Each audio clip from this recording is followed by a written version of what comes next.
خبر شامل کریں گے حیدرآباد سے۔ میو نیوز کی رپورٹ کے مطابق ارم زاہد میو نے 2024 کا ایک اور ایوارڈ اپنے نام کر لیا۔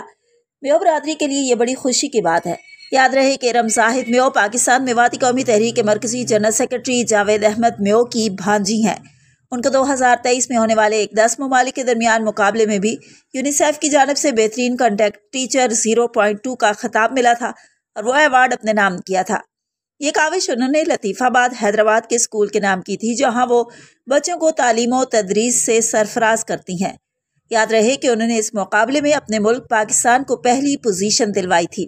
اس دفعہ انہوں نے 2024 میں بہترین تدریسی طریقوں کے مقابلے میں اسٹیڈا GOS کی طرف سے معزز خطاب ویژنری ٹیچر کا حاصل کیا۔ انہیں اس خطاب سے نوازا گیا اور وزیر تعلیم جناب سردار علی شاہ، سیکرٹری تعلیم جناب زاہد عباسی، ایگزیکٹو ڈائریکٹر اسٹیڈا جناب رسول بخش شاہ اور دیگر معزز حکام سے شیلڈ اور نقد انعام وصول کیا۔ اس پر ارم زاہد میو کا کہنا ہے کہ ویژنری ٹیچر کا خطاب حاصل کرنے پر مجھے فخر ہے اور یہ شیلڈ اور نقد انعامات حاصل کرنا میرے لیے ایک ناقابل فراموش لمحہ تھا۔ یہ اعزاز جدید تدریسی طریقوں سے طلباء کی شمولیت اور تعلیم کے لیے لگن کی طاقت کا اعتراف ہے۔ میو برادری کو ارم زاہد میو کی اس کاوش پر فخر ہے۔